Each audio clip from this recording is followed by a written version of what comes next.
네, 계속해서 전문가 두 분과 함께 중동 사태 자세히 짚어보겠습니다. 남성욱 숙명여대 석좌 교수, 백승훈 한국외대 중동연구소 전임연구원 나오셨습니다. 안녕하십니까? 네, 안녕하십니까? 자, 미국과 이란의 첫 대면 협상은 아쉽게도 별다른 성과 없이 끝났습니다. 그 불똥이 가장 먼저 호르무즈 해협으로 옮겨붙은 것 같은데 트럼프 대통령이 SNS에 미 해군이 호르무즈에 출입하는 모든 선박을 차단하겠다라면서 엄포를 놓은 데 이어서 좀 전 미군에서 공지를 올렸습니다. 현지 시간 13일 오전 10시, 그러니까 우리 시간으로 오늘 밤 11시부터 즉각 시행하기로 결정했다. 자, 연구원님 어떻습니까? 트럼프 대통령의 호르무즈 역봉쇄 카드를 어떻게 평가하고 계십니까? 왜냐하면 지금 이란 입장에서 갖고 있는 가장 효과적인 그 억제력 카드를 우리가 다 형해화시키겠다, 뺏겠다라고 하는 강력한 의지를 보여준 것이죠. 예. 그래서 아직까지 지금 2,000척의 그 선박이 볼모로 어떻게 보면 인질로 잡혀 있는 상황이지 않습니까? 예. 그리고 그리고 이란은 자기네들이 이 선박을 하루에 10척에서 15척만 보내줌으로써 통제력을 강화하고 이걸 끝까지 그 협상이 종전 협상이 마무리될 때까지는 우리가 관리하면서 조절하겠다라고 하니 미국 측 입장에서는 이것을 뺏어버리려고 하는, 그래서 이란의 협상 이제 앞으로 10일 정도 계속 진행될 그 종전 협상에서 그 정전 협상에서 이란이 쓸 수 있는 카드에 대해서 압박을 가함으로써 그들이 쓸 수 있는 그 억지력을 좀 줄이겠다, 그 지렛대를 뺏겠다, 그런 보관으로 지금 이렇게 호르무즈 해협을 지금 압박하고 있다라고 보시면 될 것 같습니다. 네, 호르무즈 해협 봉쇄권을 절대 이란에게 넘겨줄 수 없다라는 미국의 의지라고 설명을 해주셨는데, 그런데 트럼프 대통령이 그동안 통행을 자유롭게 해야 한다고 주장을 해왔잖아요. 이렇게 역봉쇄에 나선 거는 모순이라는 지적도 있습니다. 네, 발상의 전환을 다시 또 시도를 했습니다. 트럼프 대통령의 아주 고차원적인 하나의 대응 방식인데 이게 동전의 양면이고 양면의 칼날이죠. 한편으로는 이란의 호르무즈 해협 통제를 풀겠다라는 방식이죠. 그렇지만 또 한편으로는 미군 함정들이 진입해서 한 39km 되는 해협을 막았을 때 물리적인 충돌도 있을 수 있고 예. 또 거기에 기뢰도 있습니다. 그러다 보면 우리 백 박사님 얘기한 대로 2,000척의 배가 과연 나올 수 있느냐. 그러다 보면 유가가 상승하고 이거는 트럼프 대통령이 원하는 바가 아니거든요. 다만 이제 21일까지 협상을 하는 도중에 협상이 노딜로 끝났기 때문에 트럼프 대통령은 뭔가 카드를 흔들어야 되죠. 트럼프 대통령은 그런 표현을 썼습니다. You have no card. 이란 니네 협상 카드 없어. 빨리 우리 요구 받아들여. 그러면서 이란이 우리의 협상 카드를 수용해서 올 거라는 이제 표현을 쓰는데 뭔가 또 카드를 하나 흔들어야죠. 그래서 역봉쇄 카드를 꺼내 들었는데 이것이 과연 호르무즈 해협을 안정시키고 또 유가의 안정에 과연 기여할 수 있느냐에 관해서는 상당히 리스크가 있는 조치고, 만약에 여기서 이란 해군 혁명수비대하고 충돌이 나서 만약에 유전이 하나라도 폭파하거나 또 사상자가 생긴다면 삽시간에 이 휴전이 깨지면서 다시 큰 전쟁으로 비화될 수 있기 때문에 트럼프 대통령 입장에 오늘 밤 11시에 데드라인을 설정해놓고 안 지킨 사례가 제가 계산해 보니까 한 6차례 되기 때문에 오늘 밤 11시에 어떤 오퍼레이션 작전을 할지는 모르지만 이거는 굉장히 카드로서는 위험이 좀 있는 카드라고 평가를 하고 있습니다. 네, 역봉쇄 카드 과연 묘수가 될지 악수가 될지 좀 지켜봐야 할 텐데, 말씀해 주신 대로 가장 우려가 되는 부분은 무력 충돌 가능성입니다. 미국의 조치에 이란도 강력 대응할 것을 예고했는데 혁명수비대에서는 오판한다면 해협은 죽음의 소용돌이가 될 것이다라고 말을 했어요. 당장 오늘 밤 우리 시간으로 11시부터 미군에서는 봉쇄를 한다는 건데 이란 혁명수비대가 어떻게 나올 거라고 예상하세요? 대규모 정규전으로 직행할 가능성은 상당히 낮고요. 그러니까 지금 미국이 어떤 식으로 응전을 할지는 모르겠습니다. 지금 11시쯤 이야기를 하고 작전을 이제 진행할 거다 그러는데 일단 기뢰를 뚫기 위해서 소외 작전, 그러니까 기뢰를 해체하는 작전을 할 건지 아니면 그냥 외부에서 나오는 배를 통제를 해서 이란한테 돈을 줬는지 안 줬는지를 밝히고 자기네들이 봤을 때, 그러니까 어떻게 보면 중국이나 지금 이란이 선별적으로 자기한테 말을 잘 듣는 국가들을 우선적으로 보내고 있으니 우리가 그거 못하게 하겠다. 우리도 선별적으로 해서 너네들이 얻을 수 있는 협상력을 떨어뜨리겠다라고 해서 외부에서 그걸 막겠다라고 하는데, 그 정도 수준이라고 한다면 무력적인 충돌이 일어날 가능성은 낮다고 봅니다. 그런데 예. 이제 만약에 지금 남 교수님께서도 말씀해 주신 것처럼 좀 자유항행을 더 확보하기 위해서 지금 어떻게 보면 길에 설치한 지역이 있기 때문에 그 캐슘 섬과 라라크 섬 사이로 이렇게만 갈 수 있다라고 하는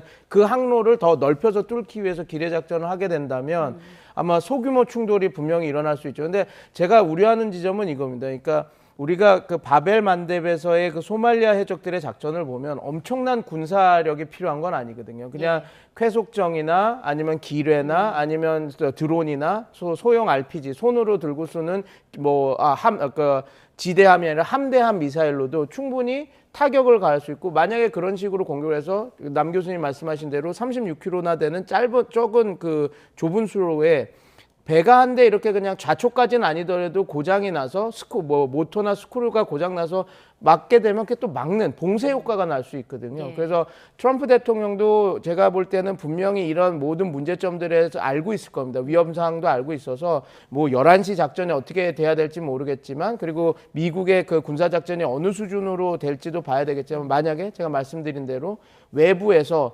이란의 선멸적인 통항을 형해화시키는 정도에만 된다고 한다면 어떻게 보면 그냥 큰 충돌은 없이 될 것 같은데, 만약에 이제 자유항행, 그다음에 통과통항을 만들기 위해서 미국이 좀 무리해서 호르무즈해협 안으로 들어간다면 좀 군사적 충돌은 있을 수 있다. 근데 그것도 뭐 대규모 정규전이라기보다는 뭐 제한적인 무력 충돌 이렇게 될 것 같습니다. 왜냐하면 지금 이란이 사용할 수 있는 그 공격 카드도 그렇게 많지가 않기 때문에 지금 뭐 모기 함대 전략이라고 하지만 지금 이란의 해군 전력은 다 이렇게 무너졌기 때문에 그런 정도로만 생각해 주시면 좋을 것 같습니다. 네, 그런데 지난 주말 협상 시점에서도 호르무즈 해협의 긴장감이 높아졌던 것 같더라고요. 미국 측에서 군함 2척을 보내서 뭐 기뢰 제거 작전에 착수했다라는 얘기가 나오고, 이란 측에서는 회항하지 않으면 공격하겠다라고 경고까지 한 것으로 전해지는데, 이 상황은 좀 어떻게 봐야 될까요? 지금 들어간 걸 봤더니 소해함을 같이 집어낸 건 아니고 이지스함 2대가 들어간 걸로 보입니다. 그래서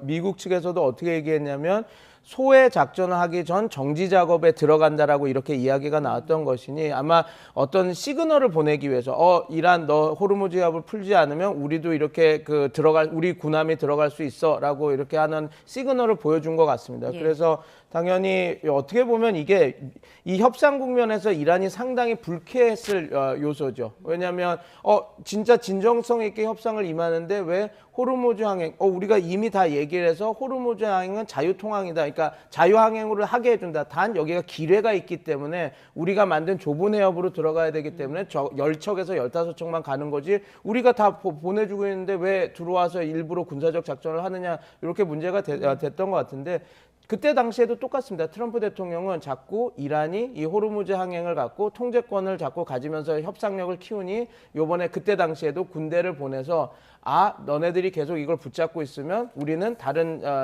묘수들도 있다라는 걸 보여주려고 하는 시그널을 이란 측에 보여줬던 것 같은데, 이게 어떻게 보면 협상 국면에서는 그렇게 협상의 신뢰성을 좀 까먹는 행위이기 때문에 트럼프 대통령도 조금 이런 부분에서는 좀 조심해야 될 필요가 있었다. 저는 그렇게 보고 있습니다. 네. 자, 이렇게 트럼프 대통령은 호르무즈 해협 역봉쇄 카드를 꺼내들었고, 그 시점이 오늘 밤 우리 시간으로 밤 11시부터다라고 공지를 했습니다. 그리고 이란 측에서는 호르무즈 해협 봉쇄하면 우리도 공격하겠다라고 지금 으름장을 놓은 상황인데, 어떻게 보십니까? 앞서 언급해 주신 것처럼 이렇게 호르무즈 해협의 군사적 긴장감이 높아지면 유가가 오를 수밖에 없고, 그렇게 되면 결국 미국을 포함한 전 세계 경제에 또 타격을 줄 수밖에 없는 상황인 거잖아요. 네, 21일까지가 휴전이 돼 있으니까 앞으로 뭐 한 열흘 정도 더 협상 시한이 있고요. 뭐 양측이 서로 한 번의 만남으로 인해서 이 복잡한 전쟁이 휴전되고 종료된다라고 기대했다면 중동 사태와 미국이라는 정치 체제를 너무 이해하지 못한 거죠.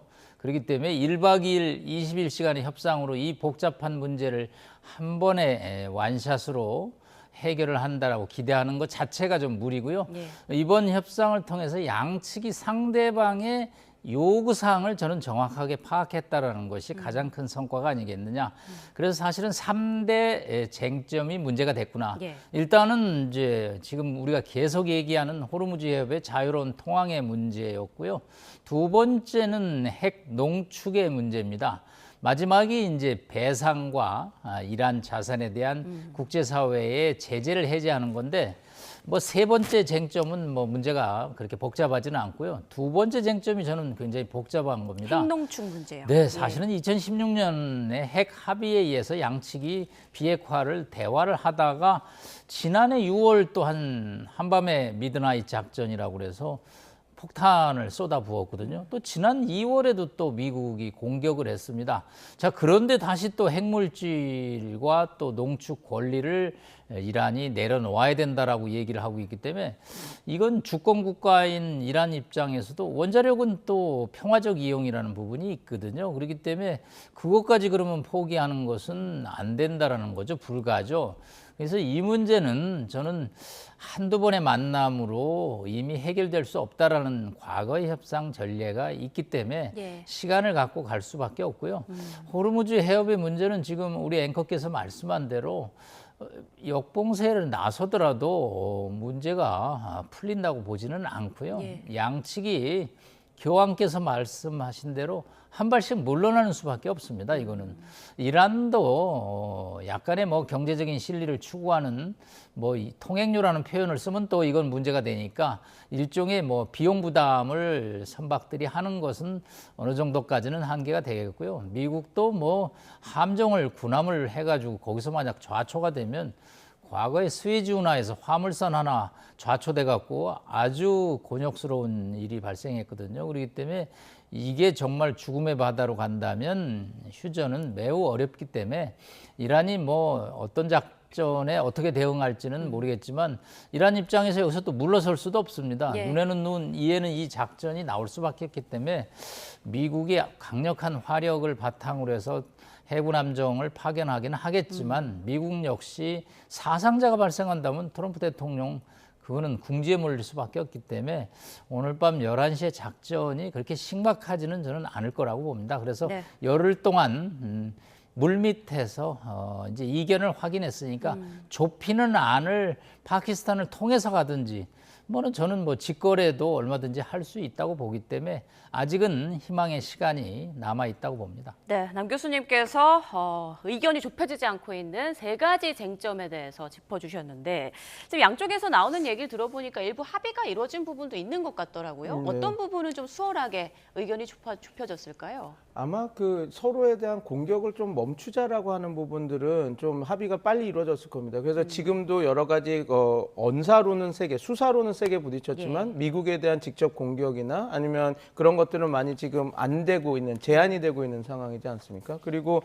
이 협상을 계속 이끌어가야 된다라고 하는 합의도 있었던 것 같습니다. 왜냐하면 벤스 부통령이 뛰쳐나가면서 우리는 더 이번에 결렬됐다라고 한 센 언어를 하고 나갔지만 이란 측에서는 그거에 대한 강경한 대응이 없었거든요. 그리고 계속해서 오히려 더 다독이면서 아까 보도에서도 나왔지만 외무부 대변인이 처음부터 이렇게 될 거라고 생각했던 사람 아무도 없었다. 우린 이제 진행 중이다. 그리고 그 다음에 나왔던 게 되게 저는 고무적이었던 부분이 결렬됐다고 나오지만 기술적인 전문, 그다음에 실무 전문은 계속 지금 다듬고 있다라고 해서 그건 전달하겠다라고 얘기했고 벤스 부통령도 벤스 부통령도 세게 얘기는 했지만 아직 우리의 우리의 조건들은 얘기가 되고 이란이 어떻게 나오는지 보겠다라고 하는 언어들도 다 있어서 예. 지금 합의는 어찌됐건 지금 10일 정도 남은 평화협상 안에서는 계속 대화를 끝까지 하겠다라고 하는 그런 합의.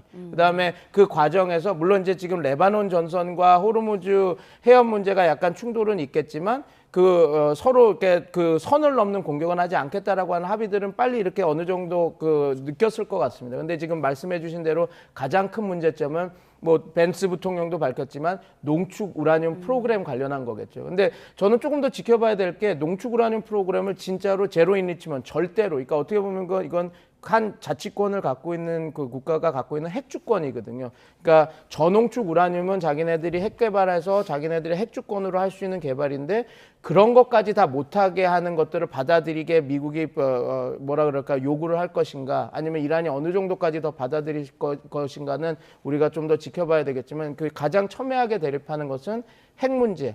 그 특히 농축 우라늄 프로그램을 유무가 될 것 같습니다. 네, 지금 양측 실무팀은 여전히 파키스탄에 남아 있다라는 얘기가 들리고 있기 때문에 계속 좀 물밑 협상은 이어지지 않을까라는 전망이 나오고 있는데요.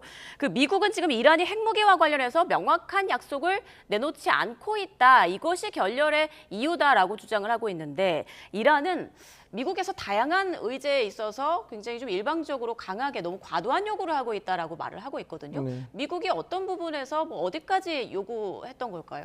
제가 볼 때 만약에 그 쿠시너와 위트코프가 주장했던 그러니까 죄송합니다. 올해 2월 28일 전쟁이 일어나기 전까지 1년 동안 제네바에서 1차, 2차, 3차 협상이 있었는데 네.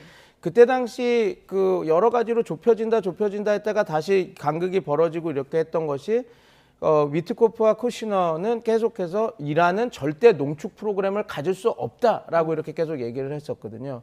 근데 농축 프로그램을 갖고 그 농축 프로그램은 어떻게 보면 NPT 핵 비확산 금지 조약과 그 핵기구에서도 어떻게 보면 한 나라의 주권으로 인정하는 그런 거 프로그램입니다. 그러니까 20% 농축 그 농도만 넘어가지 않으면 그러면 거기에서는 충분히 이거는 그 핵 발전을 할 평화적 핵 이용일 때만 되는 거긴 하지만 평화적 핵 이용을 하려는 하는 국가가 당연히 이 정도의 수준의 그 기술 개발이나 아니면 그 기술력을 갖는 것은 당연히 허용된다라고 얘기를 하거든요. 근데 문제는 여기 있습니다. 그러니까 그런 20% 농축 우라늄 기술을 축적하는 것과 그걸 나중에 93% 이상에서 그 핵 무기를 만드는 거랑은 같은 기술이거든요. 예. 그렇기 때문에 미국은 절대 널 믿을 수 없으니 이것도 허용한 이것도 갖지 마 이렇게 나오는 것인데 이란 입장에서는 아니다 나는 이걸 갖겠다 이 얘기를 하고 있는 거죠. 근데 방법이 아예 없는 것은 아닙니다. 뭐 남 교수님도 훨씬 전문가시긴 하지만 저도 이게 논문을 많이 써다 보면 이게 있습니다. 그러니까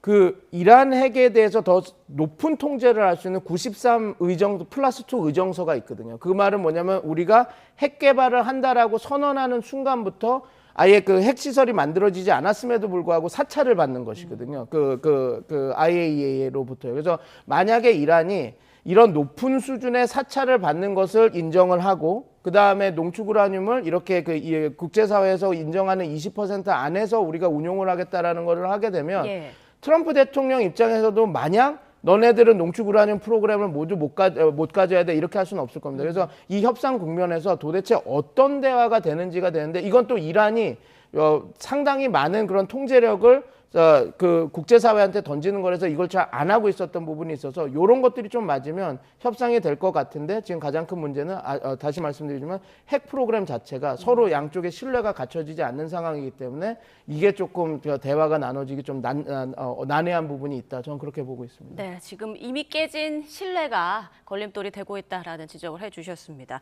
지금 트럼프 대통령은 어떤 전략을 생각하고 있는 걸까요? 지금 폭스뉴스와의 인터뷰에서 이란의 발전소와 교량 그리고 수자원 시설까지 공격할 가능성이 있다라고 언급하는가 하면 지금 이란이 돌아와서 미국이 원하는 걸 모두 줄 것이라고 예측하고 있다라는 말도 했습니다. 그리고 협상 와중에 뭐 UFC를 관람한다거나 골프를 치러 갔다거나 여러 가지 좀 예상 밖의 행동을 보이고 있는데 이런 태도에 대해서 어떻게 생각하십니까? 제가 백악관 출입 기자는 아닌데 이란 전쟁 중에 트럼프 대통령이 마라라고 리조트에 안 간 주말이 몇 번인가 그랬더니 딱 한 번 있었더라고요. 예. 마라라고 리조트에 가서 전세기를 타고 가서 골프를 하도 쳐서 그런지 얼굴이 좀 까매지셨어요. 네. 선블록을 좀 덜 바르셨는지. 그리고 UFC 2종 격투기를 이제 관람했는데 한편으로는 여유고 나 신경 안 쓴다라는 고도의 이제 심리전 전략일 수도 있고 한편으로는 트럼프 대통령의 또 워크 앤 라이프 스타일이죠. 저분은 전쟁이 나도 하여튼 주말에는 뭐 자기 하고 싶은 거 해야지만 또 직성이 풀리는 그런 이제 양상인데 트럼프 대통령 입장에서는 뭐 한 열흘 21일 동안에 어떻게 해야 될 것인가 뭐 참모들하고 이제 벤스 대통령이 백악관에 복귀해서 회의를 하겠죠. 어떻게 할 것인가.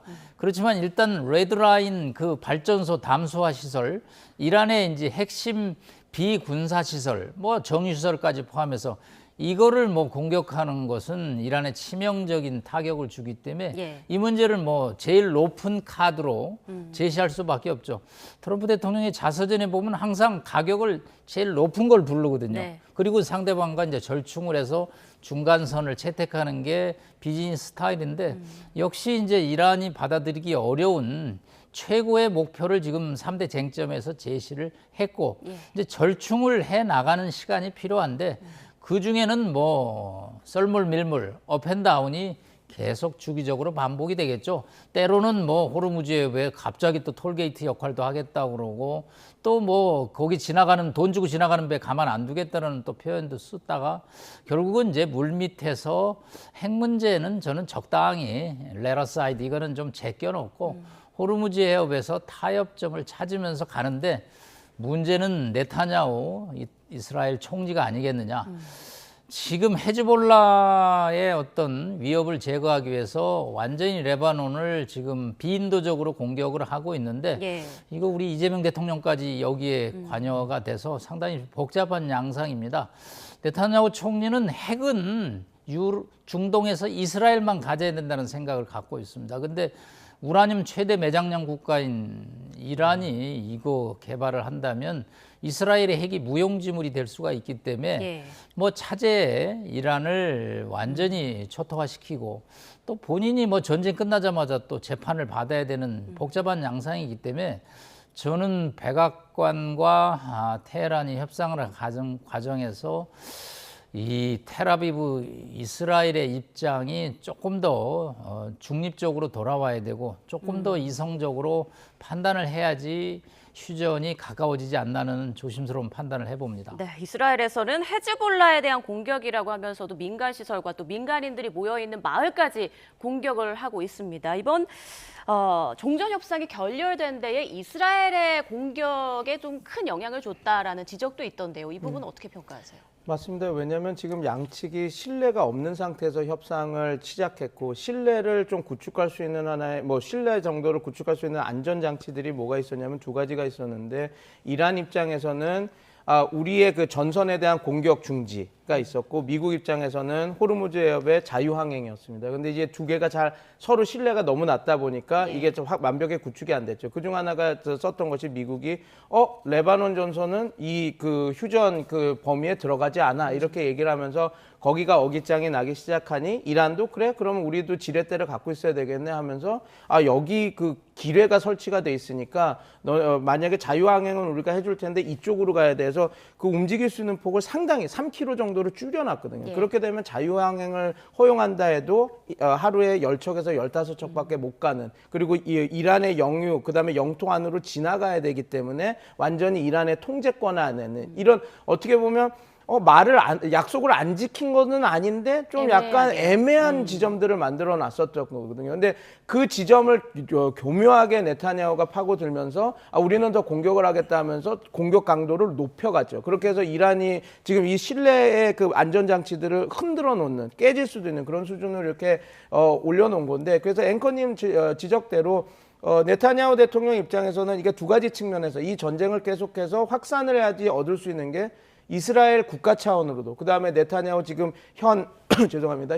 지금 그 재판이 지금 시작됐기 때문에 이걸 늘려야 되는 상황이 있다라는 것을 때문에 당연히 지금 이 상황에서 네타냐후 총리 입장에서는 이 그 분쟁을 더 키움으로써 자기의 그 지렛대 이스라엘이 갖고 있는 협상력을 더 높인 그런 국면이다 이렇게 보시면 될 것 같습니다. 네, 지금 이란이 러시아나 다른 국가의 도움을 받고 있다는 얘기가 또 계속 나오고 있는 상황인데 중국 얘기도 나오더라고요. 중국이 향후 몇 주 안으로 이란의 휴대용 대공미사일 시스템 등을 지원할 수 있다. 이게 CNN 보도인데 이 부분은 사실 여부에 대해서는 좀 어떻게 가능성이 있죠. 근데 이게 직접 거래라기보다는 삼자를 통해서 우회해서 전달을 할 겁니다. 그러니까 뭐 우리나라 예를 들어서 우크라이나에 포탄이 모자랐을 때 우리가 우크라이나에 직접 무기를 전달하는 것은 전쟁에 참여하는 거기 때문에 안 해서 어떻게 했냐면 미국한테 우리가 그 포탄 물량을 주고 미국이 갖고 있는 물량을 우크라이나한테 주지 않았습니까? 그래서 중국도 충분히 그런 식으로 그러니까 러시아나 다른 국가를 우회해서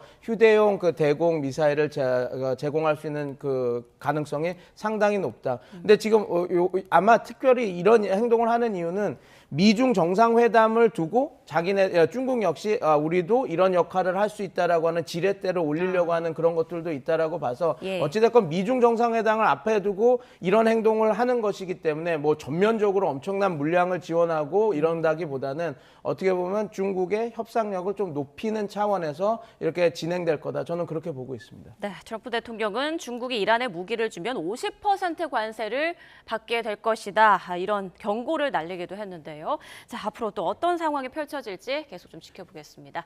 지금까지 남성욱 숙명여대 석좌 교수, 백승훈 한국외대 중동연구소 전임연구원과 중동 사태 짚어봤습니다. 고맙습니다. 감사합니다. 중동 상황부터 살펴보겠습니다. 트럼프 대통령이 이란이 사실상 봉쇄하고 있는 호르무즈 해협을 미군도 봉쇄하겠다면서 역봉쇄 카드를 꺼내들었고요. 이 조치 즉각적으로 이루어질 것이라고 밝혔습니다. 네, 미군은 오늘 밤부터 이란 항구를 출입하는 모든 해상 교통에 대해서 봉쇄를 시작한다고 공지했는데요. 워싱턴 연결해서 자세히 알아보겠습니다. 신정 특파원, 트럼프 대통령이 회담 결과를 직접 설명하면서 호르무즈 해협 역봉쇄라는 카드를 꺼내들었네요. 네, 트럼프 미국 대통령은 현지 시간 12일 이란과의 밤샘 마라톤 종전 협상이 노딜로 마무리된 뒤 SNS에 장문의 글을 올렸는데요.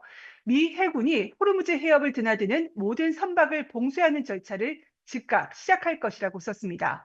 또 이란에 통행료를 낸 모든 선박을 찾아내 차단하라고 지시했다면서 불법 통행료를 냈다면 공해에서 항해하지 못할 것이라고 경고했습니다.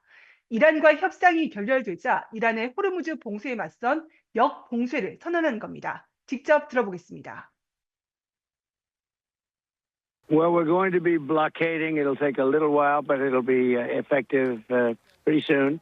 You won't be a friend of yours, like a country that's your ally or a country that's your friend. It's all or nothing. 이란은 미국과의 전쟁이 시작된 뒤 호르무즈 해협을 봉쇄하고 일부 유조선에 통행료를 부과해 왔는데요. 이 자금원을 차단하고 동시에 원유 수출길을 막아 이란 경제에 타격을 주려는 의도로 보입니다. 또 러시아와 중국 등 외부에서 이란으로 보내는 전쟁 물자도 원천 차단하겠다는 사실상의 전면적 해상 봉쇄 조치로 해석됩니다.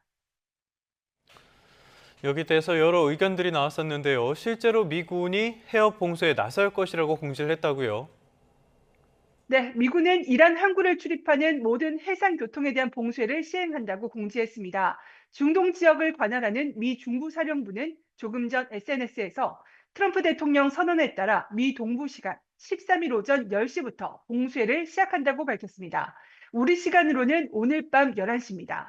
미 중부사령부는 이번 봉쇄는 아라비아만과 오만만에 위치한 모든 이란 항구를 포함하며 이란 항구와 연안 지역을 드나드는 모든 국가 선박에 대해서 차별 없이 적용된다고 설명했습니다.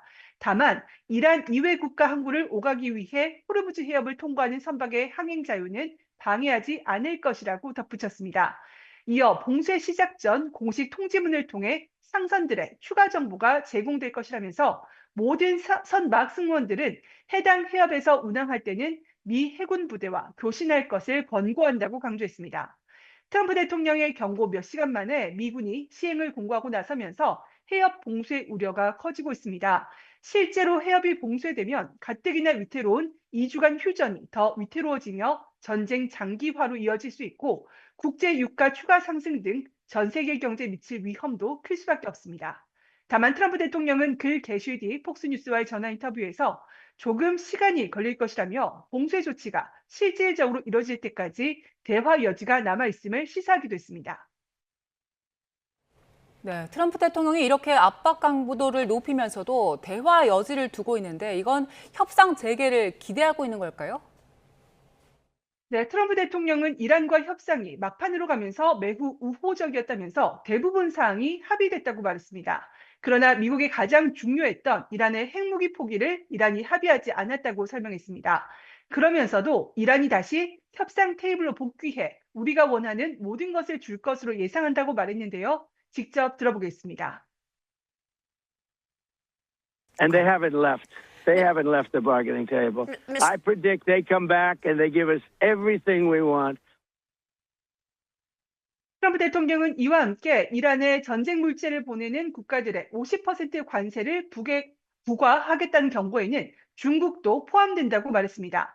중국 시진핑 국가주석과의 베이징 회담을 불과 한 달 앞두고 중국을 향한 경고 메시지를 낸 겁니다. 트럼프 대통령은 또 호르무즈 해협 군함 파견 등 요청에 응하지 않은 유럽 동맹국과 함께 한국과 일본에 대한 실망감도 재차 드러냈습니다.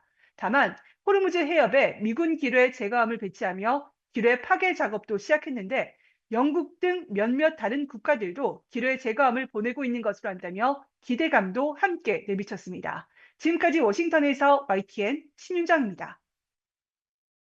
미국과 이란의 첫 협상이 결렬되자마자 미국은 우리 시간으로 오늘 밤 호르무즈 해협을 봉쇄하겠다고 선언했습니다. 이란 또한 강력 대응을 예고하고 나섰습니다. 다음 주 중반까지인 2주 휴전 기한을 앞두고 호르무즈 해협에서 다시 정면 충돌 우려가 커지고 있습니다. 차두현 아산정책연구원 부원장, 성일광 서강대 유로메나 연구소 교수와 함께합니다. 두 분 다 어서 오십시오. 네, 안녕하십니까. 일단 협상 결렬 이후에 트럼프 대통령 첫 메시지가 호르무즈 봉쇄였습니다. 그동안 개방을 압박했던 호르무즈 해협을 역으로 미군이 직접 봉쇄하겠다고 나선 건데 전부 아니면 전무라는 원칙을 강조했습니다. 먼저 이 목소리 들어보시죠. It's called all in and all out. There'll be a time when we'll have them all come in and all come out, but it won't be a percentage. It won't be a friend of yours, like a country that's your ally or a country that's your friend. It's all or nothing, and that won't be in too long a distance. We think that numerous countries are going to be helping us with this also, but we're putting on a complete blockade. We're not going to let Iran make money on selling oil to people that they like and not people that they don't like or whatever it is. It's going to be all or none. 네, 역봉쇄 카드를 꺼내들었는데 이게 어떤 효과가 있을까요? 자, 일단 트럼프 대통령은 지금까지 이란은 사실 전쟁 중에 계속 원유를 수출했거든요. 그리고 실제로 막지도 않았고요. 자, 그러면서 상당히 많은 자금을 지금 벌었습니다. 그렇기 때문에 이제는 더 이상 그러면 그 방식을 용인하지 않겠다.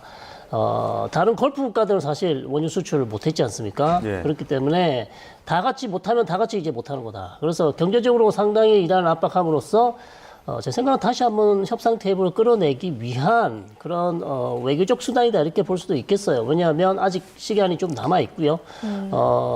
완전히 지금 결렬됐다고는 보기는 어려울 것 같습니다. 그래서 조금 기다리는 상황이고 이란을 조금 더 압박하기 위해서 아마 호르무즈 해협 역봉쇄 작전은 그런 카드를 꺼내든 게 아닌가 이렇게 봅니다. 네, 이란에게 실제로 압박이 될 수 있을까요? 네, 뭐 제가 보기에는 일단은 심리적인 압박 효과는 분명히 있다라고 생각을 해요. 그리고 이 트럼프 대통령이 꺼내든 이 호르무즈 봉쇄 카드라는 것이 그 전에는 이제 압박 수단이라는 게 주로 군사력 사용을 얘기를 했었잖아요. 네. 근데 이게 미국 국내적으로도 상당한 비난이나 지적을 받았단 말이에요.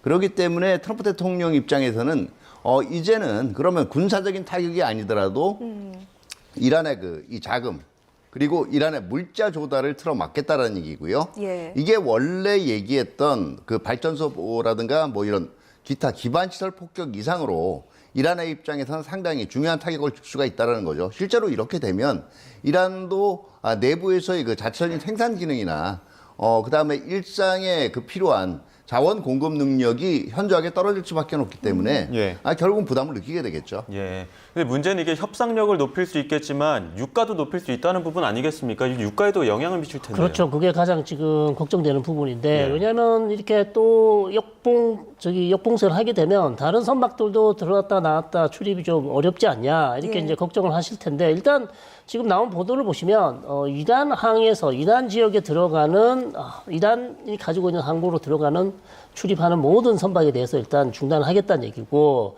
또 다른 얘기를 들어보시면 혹시 이란에게 어떤 돈을 지불하고 예.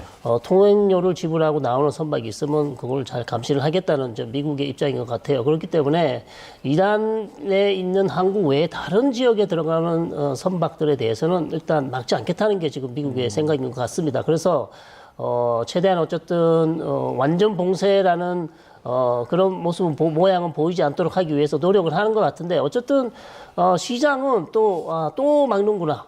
그럼 미국까지 이렇게 호르무즈 해협을 막으면 전체적으로 좀 유가에 안 좋은 영향을 줄 수밖에 없지 않냐 이렇게 우려하는 목소리도 있긴 합니다.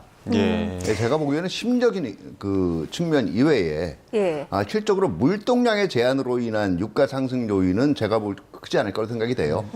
결과적으로 호르무즈 봉쇄라는 게 협상이 지금 원활치 않고 이게 상황이 장기화될 수 있다는 우려가 있기 때문에 유가 이 상승의 요인이 될 수는 있습니다. 그런데 어차피 그동안 호르무즈 해협이 사실상 통제된 거나 마찬가지고 지금도 풀리지 않고 있거든요. 근데 여기서 이란 항구로 가는 이 선박들에 대한 봉쇄라는 것 자체가 이루어졌다고 해서 더 지금 이 물류송, 특히 이 원유 수송에 이 길이 더 막힌다라고 보기는 어렵기 때문에 주로 심적인 효과가 많이 작용하지 않을까 싶어요. 네. 트럼프 대통령은 지금 이 해협을 봉쇄하는데 다른 국가들도 참여해라라고 하고 있지 않습니까? 네. 영국은 이미 내가 알기로는 군함 보낸 것으로 안다라고 얘기는 했지만 앞서 저희가 단신으로도 전해드렸지만 영국은 그런 입장을 밝히지 않았다고 그렇죠. 얘기를 전했습니다. 앞으로 다른 동맹국들에 대한 어떤 압박 계속해서 가할까요? 그렇죠. 지금 다른 동맹국들이 좀 동참해 주기를 원하고 있는데 모르겠습니다. 언론의 보도는 나오지 않고 있지만 또 다른 외교적 채널을 통해서 도와달라고 부탁을 할 가능성이 충분히 있죠. 그러나 지금 아시겠지만 일촉즉발의 상황이기 때문에 어떤 국가도 선뜻 지금 나서서 군함 파견하는 게 쉽지 않을 듯 보여요. 그래서 트럼프 대통령이 계속해서 이걸 문제 삼고 또 불만을 얘기하고 있지만 유럽도 마찬가지고요. 아시아도 마찬가지고 지금 이 상황에서 어떤 군함이나 아니면 다른 선박을 보내서 호르무즈 봉쇄를 도울 그런 국가가 나올지는 상당히 의문입니다. 네. 어제 트럼프 대통령이 또 현재 언론 매체와의 인터뷰 통해서 지금 나토에 대한 불만 또 한국, 일본 도와주지 않고 있다 이렇게 얘기했거든요. 근데 이 부분도 사실은 조정 과정에서 돌파구를 찾을 수는 있을 거예요. 지금 봉쇄에 참여하지는 않더라도 지금 이미 일부 언론을 통해 나오고 있지만 설사 이란이 호르무즈 해협을 연다라고 하더라도 이란이 기존에 부설한 이 기뢰와 같은 것들이 완전히 제거되지 않으면 완전 안전항행은 불가능한 거거든요. 그러니까 이제 종전이나 종전 이후에 소해 활동, 즉 이 기뢰 제거 활동이나 나머지 안전 지원 활동에는 이 동참을 할 수 있는 이런 여지들을 만약에 남길 경우에는 제가 보기에는 그 부분은 어느 정도 의견 접근이 가능하다라고 봐요. 네. 트럼프 대통령은 지금 중국을 향해서도 압박을 가하고 있습니다. 이란에 무기 보내주면 우리 관세 폭탄 매길 거야, 50% 관세 매길 거야라고 하고 있는데 이건 다른 나라를 향해서도 보내는 메시지이기도 하지만 중국을 향해서도 이런 압박 메시지 보내고 있네요. 그렇습니다. 협상을 사실 앞두고 이 보도가 났어요. 그래서 상당히 이 부분을 미국이 민감하게 보고 있다, 예의주시하고 있다는 그런 메시지를 보내는 거죠. 그래서 중국에서 어쩌면 이란에 그러니까 사람이 사용해서 맨패드라 그래서 직접 쏠 수 있는 대공 미사일 이걸 이제 제공해 줄 수 있다고 지금 보도가 났기 때문에 그것도 직접이 아니고 제3국을 통해서 아마 비밀리에 이란 쪽에 제공할 수 있다라는 보도가 나서 상당히 트럼프 대통령이 발끈하고 그다음에 이것을 문제 삼을 가능성이 있다 이렇게 얘기를 하고 있기 때문에 이거는 결국 이란을 압박하기 위한 수단이죠. 당시에는 협상을 지금 하고 있으면서 또 전쟁에 대비해서 중국으로부터 이런 또 대공 미사일을 또 제공받냐? 그런 차원에서 중국과 이란을 압박하기 위한 그런 태도였다, 외교적인 행보였다 이렇게 볼 수 있겠습니다. 네. 근데 미국이 보내지 말라고 한다고 해서 중국이 그 말을 들을 가능성, 의지는 어떻게 보십니까? 그렇습니다. 이거는 사실 근데 전쟁 중에도 이런 얘기들이 많이 있었어요. 왜냐하면 중국에서 계속 이란 쪽에 무기를 대주는 거 아니냐. 러시아도 마찬가지지만 특히 이제 중국 쪽에서 이란에 무기를 많이 제공한다는 보도들이 많이 있었기 때문에 다만 중국이 지금 이제 곧 예정대로라면 트럼프 대통령과 정상회담이 있지 않습니까? 그렇죠. 자, 그런 상황에서 굳이 지금 이란에게 이렇게 중요한 즉 미국의 전투기를 어쩌면 격추시킬 수도 있는 이런 미사일을 제공해서 문제를 만들 필요가 있을까? 제 생각에는 아마 보도가 났기 때문에 실질적으로 실현되기는 좀 어렵지 않냐 이렇게 봅니다. 자, 지금 일단 협상과 관련해서는 이제 노딜 협상으로 1차는 마무리가 좀 된 상황이고 지금 미국 쪽에서도 굉장히 강대강으로 얘기를 하고 있지만 이란 쪽에서도 외무장관 비롯해서 페제스키안 대통령도 이거 싸움 걸면 싸우겠다 이렇게 얘기하고 있거든요. 네, 지금 와서는 그렇게 얘기할 수밖에 없을 거예요. 왜냐하면은 1차적으로 협상에 나서기는 했지만 그리고 중국이 역할을 맡고 했다라고 돼 있지만 이란 같은 경우에도 지금 전반적인 전쟁 지도부의 권력 구도가 결사항전파를 여전히 무시할 수 없는 구도였거든요. 근데 이 협상이 이 결과적으로 성과를 내지 못한 단계란 말이에요. 그렇게 되면 기존의 권력 구도에서 남아있는 이 결사항전파, 이른바 얘기하는 강경파들을 의식해서라도 예. 현재로는 그런 발언을 할 수밖에 없는 거겠죠. 다만 예. 지금 한 열흘 정도의 앞으로 남은 시간 하에서 봉쇄라든가 그다음에 이런 압력이 계속적으로 들어올 경우에 미국도 아마 지금 전쟁 지도부 내의 분열을 내심 바랄 거예요. 네. 그렇게 될 경우에도 여전히 현재 결사항전을 외치는 목소리가 우세할까? 이 부분에 대해서는 조금 생각을 해볼 필요가 있고요. 지금 하나 제가 말씀드리고 싶은 게 이 전시 공보의 신뢰성을 어디까지 믿을 거냐의 얘기예요. 사실 우리도 그렇고 주로 이 협상과도 관련해서 그렇고 호르무즈 통행료와 관련해서도 그렇고 계속해서 외국 통신사들에 의존하는 경향들이 많았는데 유달리 오보들이 많았어요. 통행료 같은 경우에도 그랬고 또 이번에 이슬람아바드의 협상이 시작되자마자 한 통신사에서 미국이 일단 이 동결자산 해제는 거의 다 받았다라는 얘기들을 냈거든요. 결과적으로 오보가 됐습니다. 예. 이게 지금 이란 입장에서는 다양한 목소리가 나올 수 있는 그것들이 없어요. 네. 예. 그러니까 어떻게 보면 한 목소리만을 지금 유난히 강조하는 입장이고요. 그리고 이 통신사들하고 접촉하는 소스들 자체도 그런 거에서 일종의 집단 사고를 하는 거예요. 예. 그러니까 이 전쟁에서 우리가 반드시 버틸 수 있고, 그러니까 일종의 그런 집단 사고, 다시 말해서 자기의 희망이라든가, 예. 그 다음에 자기의 강한 바람 이런 게 섞여 있는 발언들이 그냥 정책의 차원으로 취재원을 통해서 나가게 되는 것이고, 이걸 그대로 받아서 보도하다 보면 이게 오보가 결과적으로 되는 거거든요. 그렇기 때문에 사실은 이란이 지금 내고 있는 강성 발언의 이면에 숨어 있는 고민도 어느 정도는 고려를 해야 될 거예요. 예. 자, 발언이 지금 강대강으로 지금 대치하고 있는 상황에서 지금 들어온 속보가 한 가지 있습니다. 지금 미국과 이란의 종전회담 성과 없이 끝나면서 트럼프 대통령이 이란에 대한 해상봉쇄 선언했죠. 그리고 제한적 군사 타격 재개를 검토하기 시작했다는 소식이 속보로 들어왔습니다. 네, 월스트리트 저널발 속보인데요. 트럼프 행정부 관계자들을 인용해서 나온 소식입니다. 회담 교착 상태를 타개하기 위한 선택지로 이란 내 주요 시설에 대한 정밀 타격 방안이 논의되고 있다, 이런 소식이 들어왔습니다. 트럼프 대통령은 폭스뉴스와의 인터뷰에서 이란의 담수화 공장 그리고 발전소 등은 타격하기 매우 쉬운 목표물이라며 직접적인 위협 의사를 밝혔는데요.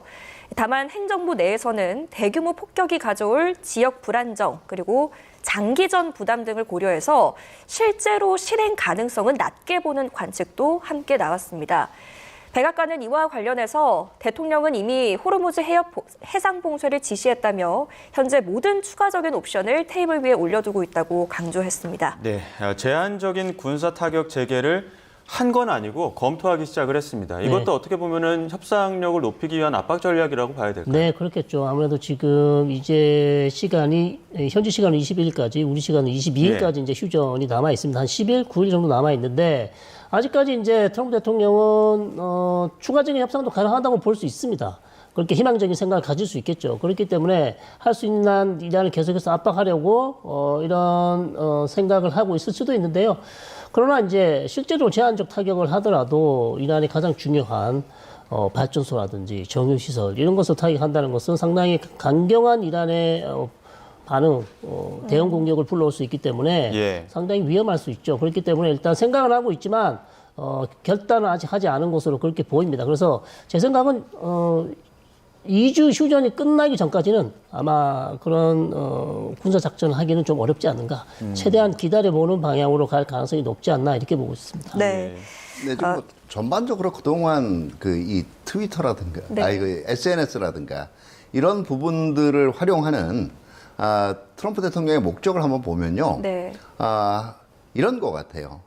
어떤 대안이 국내외적으로 가장 이 비난을 덜 받고 오히려 지지 여론을 올릴 수가 있을까?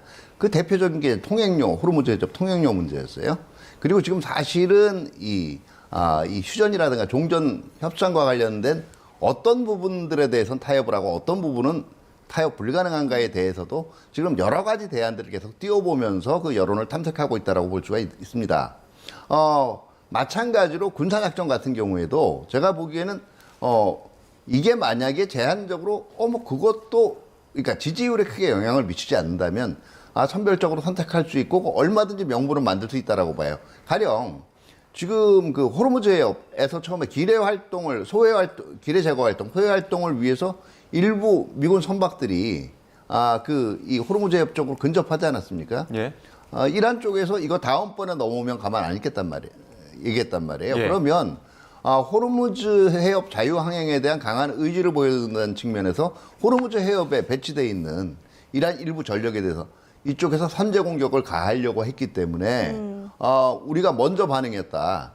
이런 논리로 제한적인 타격은 가능하다라고 여전히 생각이 돼요. 네. 예. 방금 저희가 속보로 전해드린 내용은 트럼프 대통령의 또 한 번의 겁주기 압박이 있었다는 소식이었습니다. 이렇게 되면 어느 한쪽이라도 먼저 좀 양보해서 물러나주면 좋을 텐데 지금 이슬람 혁명 수비대 역시 선박을 조준하는 영상을 공개하면서 우리 물러날 생각 없다라고 버티고 있거든요. 이거 트럼프 대통령이 낸 강수가 악수가 될 가능성도 있어 보이는데요. 그렇습니다. 일단 뭐 지금은 압박 차원에서 한 얘기고요. 네. 거기에 대해서 이란 또 가만히 있을 수 없죠. 대응하는 것인데 결국 이번 협상이 좋은 성과를 내지 못한 것은 양측이 지금 너무나 강대강으로 첨예한 지금 이익이 대립되고 있습니다. 의견차가 너무 크고요. 그리고 지난 2월 말에 했던 협상 당시와 비교해 보시면 변한 게 하나도 없어요. 이란도 한 발짝도 안 물러났고요. 미국도 똑같습니다. 그렇기 때문에 그러니까 40일 이상의 전쟁을 했지만 양측 다 모두 자신이 지금 이기고 있다고 생각해요. 네. 그러니까 미국은 당연히 우리가 압도적 군사력으로 얼마든지 지금도 더 전쟁을 할 수 있다. 당연히 이긴다고 생각할 거고 다만 우리가 이해하지 못하는 것은 왜 이란은 계속 이기고 있냐. 예. 이기고 있다고 생각하느냐. 예. 이란은 버티면 본인들이 이긴다고 하지 않았습니까? 이란은 사실상 미국을 군사력으로 이길 능력이 없어요. 그러나 정권이 붕괴되지 않았습니다. 그리고 계속해서 걸프 지역을 공격하면서 어떻게 보면 전 세계 유가 시장을 완전히 요동치게 해서 트럼프 대통령을 계속 압박하고 있지 않습니까? 그러니까 이란 입장에서는 계속 하는 얘기는 지금 미국이 착각하고 있다. 당신이 이긴 걸로 생각하고 있지만 전혀 당신이 이긴 게 아니다. 우리는 버텼기 때문에 오히려 우리가 이겼다. 그렇기 때문에 이란 측에서도 한 발짝도 안 물러나고 있어요. 그래서 이게 지금 교착 상태에 빠진 가장 큰 이유이기 때문에 어찌 보면 전쟁을 더 해야 될 수도 있다는 얘기예요. 전쟁을 더 해야 한쪽이 이제 우리가 완전히 졌구나라는 생각을 했을 때 아니면 미국이 더 이상 이란을 군사력으로는 압박하기 힘들구나라는 어떤 그런 결과가 그런 인식이 있어야만 협상에 어떤 좋은 결과가 나올 수 있는 그런 상황이지 않을까 그렇게 생각합니다.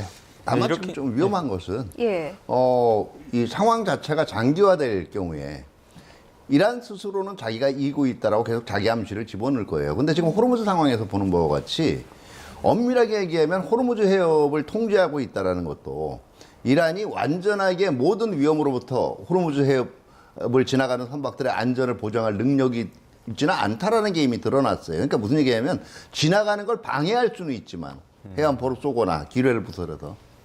근데 본인들이 직접 했던 거 기뢰 부설한 거 이제 제거하면서까지 안전하게 통화시켜줄 능력은 우리 없어라고 얘기한 거나 마찬가지란 말이에요. 예.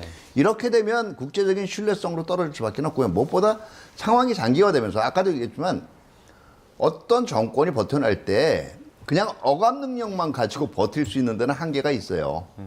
적당하게 국민들한테 기본적인 서비스는 제공을 할 수가 있어야 되는데 이미 사회 기반 시설이 많이 망가진 상황에서 이제 호르무즈 해협까지 이제 이란의 입장에서 볼 때도 그동안 세계의 입장에서 볼 때는 호르무즈 해협이 막힌 거지만 이란의 입장에서는 열려 있었습니다. 근데 이제는 이란도 막힌 거예요, 호르무즈 해협이. 역봉쇄 때문에. 그렇죠. 예. 이렇게 됐을 때 그동안 계속 유혈진압이라든가 억압 능력 때문에 이게 좀 잦아들었다고는 하지만 과연 어느 정도까지 이란이 버틸 수 있겠는가. 그리고 그동안 계속된 공격 때문에 반미 감정도 많이 올라오고 이것 때문에 오히려 정권이 버틸 능력들이 생겨났다고 하지만 지금 이 휴전이나 정전 문제에 대해서 굉장히 희망을 품고 있었던 쪽도 있을 거예요. 예. 근데 보니까 기존의 주장에서 한치도 물러난 게 없거든요. 그러면 이 정권은 결국은 전체적인 이 국가의 생존보다는 오히려 자신들에게 훨씬 중요하구나 하는 생각을 다시 가지게 될 거예요. 예. 그건 이란 내부의 고민일 수밖에 없죠. 자, 지금 뭐 압박 수위를 높이면서 다시 충돌 우려가 커지고 있지만 아직도 한편으로는 협상 불씨가 남아있기도 합니다. 트럼프 대통령이 이란이 협상장으로 돌아올 것이라고 전망하기도 했었는데요. 이란 측이 협상이 한 번으로는 안 된다라는 입장에 트럼프 대통령은 큰 걸 원한다, 모든 걸 줄 것이다 이렇게 낙관전 전망을 하기도 했습니다. 함께 들어보시죠. Let me tell you, that statement got them to the bargaining table, and they haven't left. They haven't left the bargaining table. I predict they come back and they give us everything we want. And I told my people, I want everything. I don't want 90%. I don't want 95%. I told them, I want everything. لذا طبیعی است که از ابتدا هم نباید انتظار وجود می داشت که در ظرف یک جلسه 네, 이 메머드급 대표단의 21시간 밤샘 마라톤 협상은 노딜로 끝났는데 그래도 협상장, 이른바 레드존이라고 하죠. 그곳은 아직도 공간이 살아 있습니다. 네. 협상의 불씨가 남아있다고 보시는 거죠? 그렇죠. 협상의 불씨가 남아있다 보는데 과연 뭐 파키스탄으로 다시 돌아와서 협상을 할지는 저희가 조금 예측하기 어렵고요. 다만 계속해서 이제 협상의 불씨를 살리기 위해서 파키스탄이 이제 어찌 보면 간접 협상을 계속 하고 있다고 말씀드릴 수 있을 것 같습니다. 계속해서 메시지를 양측에 전달하고 양측 간의 입장차가 큰 부분에 대해서는 새로운 해법안, 새로운 타결안을 가지고 양측에 계속 제시를 하겠죠. 거기서 이제 혹시 미국과 이란 양측에서 어떤 타결점이 나온다면 뭐 제3의 지역이나 아니면 다른 지역에서 또한 협상을 추가적으로 할 수 있을 것 같은데요. 아직까지는 그런 돌파구가 보이지는 않습니다. 그러나 조금 더 지켜봐야 되는 그런 상황이죠. 네. 네, 실제로 이슬람마바드에서 협상이 개시가 됐을 때 예. 뭐 협상 대표단들 외신 보도에 의하면 미국은 300명, 이란은 70명. 미국이 상당히 규모가 크다라고 얘기하지만 상대적으로 전시 상황이고 그다음에 국가 기반 체제가 많이 파괴됐다라고 걸 감안할 때는 이란의 70명도 결코 적지 않은 협상단 규모예요. 그러면 더더구나 이게 이 국가 지도부 자체가 상당 부분 타격을 입은 상태죠. 그러면 이란도 이번 협상에서 상당히 이제는 기대를 했다라는 걸 반증을 하기도 합니다. 또 그러면서도 또 외신들을 통해서 계속해서 자신감을 내비치는 집단 사고도 나왔고요. 그러니까 이런 혼란 부분들이 앞으로 계속 상황이 해결 전망이 낮은 쪽으로 흐르게 되면 이란도 좀 흔들리게 될 수밖에 없고요. 그런 면에서 양측 다 결국 어느 정도의 타협점을 기대할 수도 있겠습니다만 지금 현재 솔직하게 말씀드리는 상황은 협상을 통한 정책 타결보다는 결국 또 한 번 이 제한적인 이 교전을 주고받은 이후에 결국 힘의 한계를 느낀 쪽이 먼저 기존의 입장을 철회할 수밖에 없는 상황일 거예요. 네. 트럼프 대통령은 이란이 결국 미국의 수용을 다 받아들일 것이다라고 자신하고 있는데 이게 근거 없는 자신감이라고 보십니까? 아니면 어떤 의도적인 전략이라고 보십니까? 의도적인 전략이죠. 네. 네, 결코 그렇게 되기는 어렵죠. 왜냐하면 100%는 없습니다. 협상이라는 것은 조금씩 양보를 해야 되는 건데 어떻게 한쪽이 다 자기 주장을 100% 다 받아 줄 거라고 기대를 하면 안 되는 거죠. 그렇기 네. 때문에 저는 양측이 다 협상에서 조금씩 양보를 해야 돼요. 그렇지 않으면 사실상 이 협상은 성공할 리가 없고요. 예를 들면 미국 쪽에서 지금 뭐 우라늄 농축 제로, 예. 거기다가 고농축을 한 60% 이상 고농축을 하면 전부 다 외부 반출, 이 두 개를 동시에 요구한다면 자, 이란 입장에서는 받기 어렵죠. 그렇죠. 그렇기 예. 때문에 둘 중에 하나를 선택하든지 아니면 이란 영토 내에서 최소한의 우라늄 농축을 할 수 있도록 허가해주는 방안. 그런 거를 지금 고민해야 되죠. 이걸 전부 다 여기 두 개, 우라늄 농축 두 개에다가 거기다가 호르무즈 해협도 안 된다. 그리고 탄도미사일, 그리고 영내 대리 조직 지원 중단. 이 모든 것을 패키지 하나로 이 시간에 다 한다?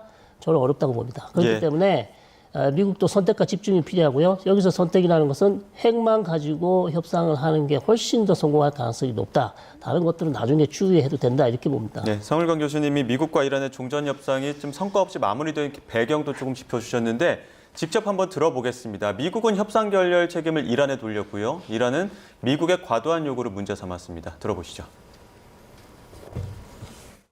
And I think that's bad news for Iran much more than it's bad news for the United States of America. So We go back to the United States having not come to an agreement. But the simple fact is that we need to see an affirmative commitment that they will not seek a nuclear weapon and they will not seek the tools that would enable them to quickly achieve a nuclear weapon.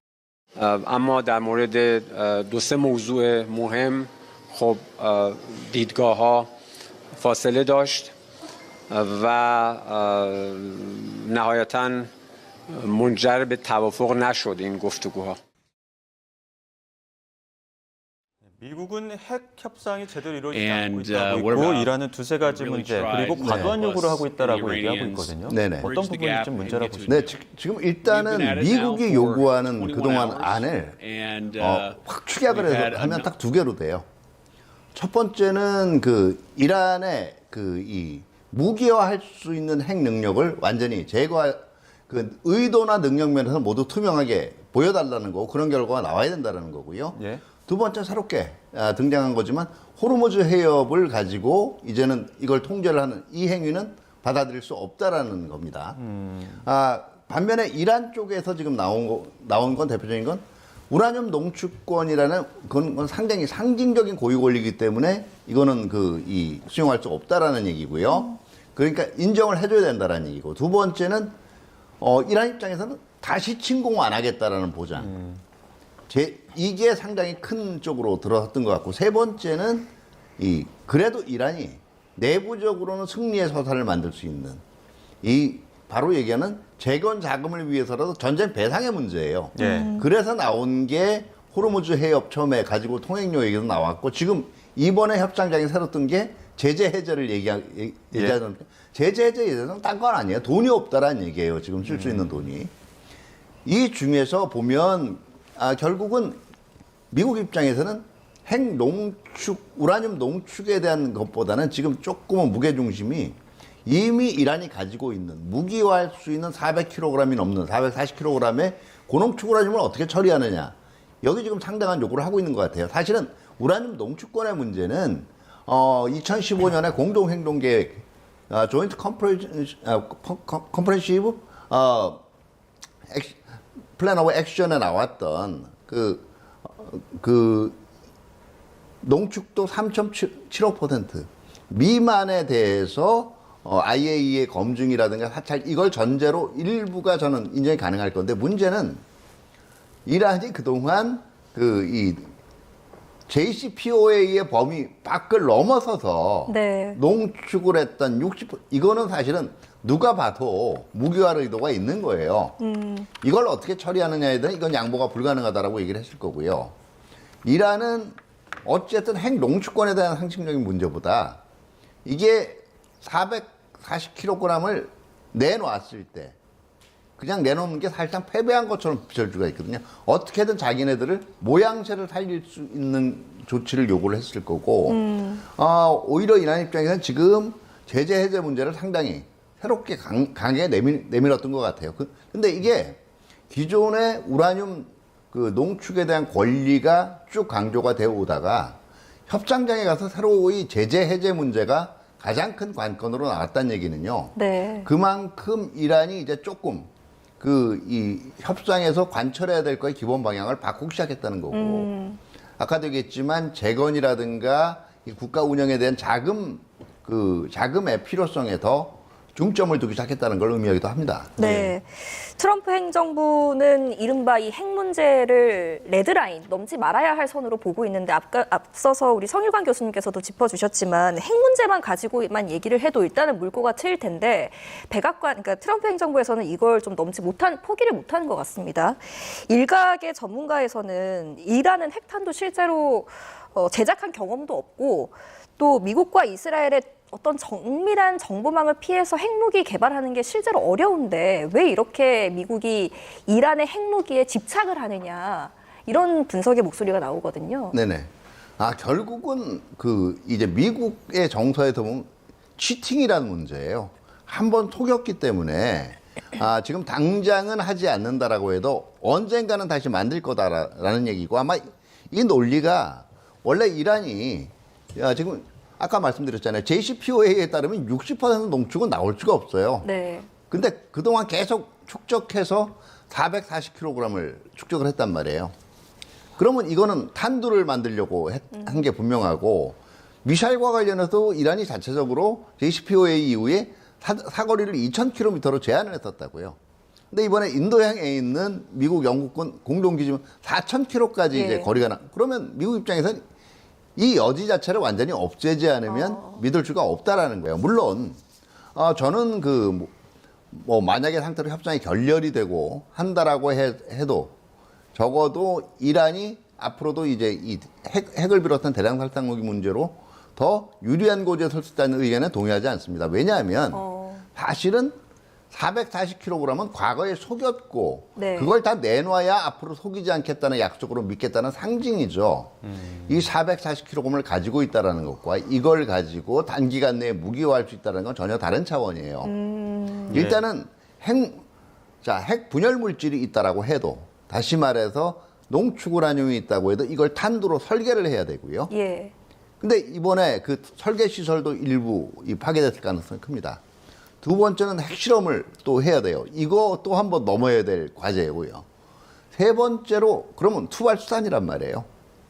그러니까 미사일 능력이 드론에다가 핵무기 넣어서 쏠 수는 없어요. 얹어서 핵탄도 얹어서. 그러면 미사일 능력은 이번에 상당 부분 발사대라든가 그다음에 재고량 자체가 바닥이 났기 때문에 제가 볼 때 이게 적어도 재건하는데 5년 이상은 걸릴 거예요. 그럼 5년 동안 안 들키고 이거를 급속히 재건할 수 있다? 이건 사실 불가능한 얘기거든요. 그렇기 때문에 이것 때문에 지하시설이 여전히 많고 그다음에 능력은 잔존해 있기 때문에 이란이 더 레버리지일 것이다. 이건 제가 보기에는 조금은 너무 나간 분석 같아요. 예. 자, 트럼프 대통령은 대부분 사항에서 합의했는데 유일하게 핵이 문제다 이렇게 얘기했는데 그 대부분의 사항이라는 게 호르무즈 해협 문제도 있을 거고요. 동결 자산 관련된 문제들도 있을 텐데 이런 문제들은 좀 어느 정도 진일보한 의견이 있었다고 보십니까? 글쎄요. 호르무즈 해협은 제가 봤을 때는 합의가 나오기 어려웠을 거예요. 이란이 계속해서 여기를 본인이 통제하겠다. 그리고 뭐 통행료는 일단 별도로 하더라도 호르무즈 해협의 통제력을 결코 포기할 가능성이 거의 없기 때문에 미국 쪽에서 그걸 인정해 주기가 어렵죠. 실질적으로 뭐 지금 어느 정도 통제력을 가지고 있다고 본인이 보고 있고 그렇기 때문에 나머지 문제들에 대해서는 뭐 사실 아까도 말씀드렸지만 탄도미사일이나 대리조주 지원 중단, 배상 이런 것들은 얼마든지 동결자산 해제를 통해서 해줄 수 있는 문제라고 봅니다. 다만 핵과 관련해서도 최근 보도를 보시면 이란이 지하 핵시설에 원심 분리기 이미 그대로 다 있다고 얘기한단 말이에요. 다 있고 그다음에 얼마든지 440kg의 고농축 우라늄을 다시 가져와서 거기서 농축을 할 수 있는 시설을 다 가지고 있다. 잘 보관하고 있다는 월스트리트 저널의 최근 보도가 있었어요. 그래서 그 문제 때문에 지금 트럼프 대통령이 사실상 이 부분에 대해서 계속해서 이란 측에다 강하게 요구를 하는 것이 이건 반드시 반출해야 된다라고 강하게 주장을 하고 있는 이유가 이란이 만약에 이것을 회수하지 못하고 이것이 휴전된다거나 전쟁이 끝나면 이란은 얼마든지 다시 한번 440kg 가지고 핵무기 개발로 갈 수 있다는 우려 때문에 지금 그런 얘기를 하고 있는 것이죠. 그렇기 때문에 아마 이 문제가 어찌 보면 지금 호르무즈 해협과 핵 중에서도 440kg이 가장 중요한 이슈가 될 가능성이 상당히 저는 높다고 봅니다. 다만 이제 지금 너무 상징화되어 있기 때문에 지금 이 문제는 쉽게 양보가 힘든 문제가 바로 핵 프로그램 문제고요. 호르무즈 해협 문제는 의외로 타결을 볼 수도 있는 여지가 있어요. 왜냐하면은 지금 호르무즈 해협을 애초에 막은 것 자체가 이란도 사실 통행료 받겠다는 얘기가 돈 필요하다는 얘기예요. 두 번째는 호르무즈 해협에 대한 나의 주권, 통제권을 명확하게 국제적으로 인정을 받겠다는 얘기거든요. 그러면 그 통제권을 인정한다는 방식이 통행료를 내는 것만으로 되지는 않을 거예요. 어떤 거냐면 간략하게 선박 정보를 제공을 한다든가 그다음에 의심되는 선박에 대해서 검색할 수 있는 권리를 이걸로도 상징성으로 인정받을 수가 있거든요. 그리고 만약에 돈이 필요했다면 사실은 이 동결 자산의 일부 해제를 통해서도 원하는 돈을 얻을 수가 있기 때문에 만약에 호르무즈 해협 문제는 앞에 있는 이 호르무즈 해협 문제는 타협의 여지가 저는 어느 정도 있다라고 봐요. 그리고 다만 실질적으로 타협을 한다라고 해도 그 뒤에 일어날 소해 활동이나 이런 문제들에 이란이 얼마만큼 협조적일 거냐. 그리고 정말 이란 정부가 이란의 전쟁 지도부가 호르무즈 해협의 전개되어 있는 전 전력에 대해서 완전한 통제권을 지니고 있느냐. 이게 여전히 불확실하기 때문에 제가 볼 땐 타결이 된다라고 해도 설사 호르무즈 해협에 관한 한 타결이 된다라고 해도 해협이 완전 개방되는 데는 최소 제가 볼 때는 3개월 이상은 3개월 이상은 걸릴 걸로 생각이 됩니다. 예. 자, 이런 가운데 이스라엘의 변수도 있습니다. 지금 이스라엘은 전쟁이 끝나지 않았다라고 얘기를 하면서 네타냐후가 그 레바논을 방문하기도 하고요. 재정 부담이 크다는 소식이 들려오는데 네. 그럼에도 불구하고 앞으로 전쟁을 계속할 의지가 있는 것인지, 그리고 이 휴전이 결렬된 모습을 보고 속내가 어땠을지도 궁금합니다. 안도의 한숨을 쉬겠죠. 나타냐후 총리는 휴전이 잘 되는 걸 바라지 않았기 때문에, 그리고 나타냐후 입장은 추가적으로 다시 이 전쟁이 재개되길 바라고 있을 거예요. 이란과의 전쟁. 그리고 레바논에 있는 헤즈볼라의 전쟁은 중단하기 어렵습니다. 네. 이것은 계속 가는 거고요. 아마 이제 협상이 결렬됐기 때문에 오히려 이제 공세 수위를 다시 올릴 겁니다. 왜냐하면 트럼프 대통령이 공세 수위를 낮추라고 했기 때문에 베이루트 지역에 있는 공습을 원래 중단했었거든요. 계획된 것을. 그래서 이제 다시 레바논과의 전쟁은 계속될 것이고, 별도로 이제 워싱턴에서 레바논 정부와 이스라엘 간의 이제 휴전 협상은 또 진행될 겁니다. 그러나 네. 거기에서 이제 어떤 결과가 나오겠지만, 그것이 과연 이제 헤즈볼라가 받아들일 수용할 수 있는 어떤 휴전이 될 것인가, 이건 또 별도의 문제이기 때문에 결국 나타냐후 총리는 계속해서 영내에서 전쟁을 준비하는, 이미 이스라엘 내부에서는 다시 이란과의 전쟁 준비에 착수하고 있다, 이런 보도도 나기는 했거든요. 그러나 최종 결정은 역시 트럼프 대통령이 하게 돼 있기 때문에 단독 행동이나 돌발 행동 가능성은 그렇게 높지 않다, 이렇게 봅니다. 샤 박사님께서 어떻게 보십니까? 이스라엘 네타냐후 총리의 단독 행동 혹은 공습 가능성? 제가 보기에는 공습 자체는 필요하다면 계속 할 거예요. 근데 실적으로 보면 지금 레바논에 대해서 공습은 계속 하고 있다고 얘기하지만, 예. 그 앞에 이 휴전이 발표가 되고 이슬람마드 협상하기 이전에 처음에 한 2, 3일간 집중적으로 타격이 이루어졌단 말이에요. 지금은 필요하면은 이제 그때 계속을 하고 있는 거고요. 그러니까 이미 헤즈볼라에 대한 타격은 어느 정도는 지금 이스라엘의 목표했던 타격은 한 걸로 봐요. 다시 말해서 너무 휴전 협상을 난항에 빠뜨렸다는 비난은 피하면서도 이스라엘이 필요한 만큼의 이 타격은 주겠다라는 이 노선을 계속 할 거고요.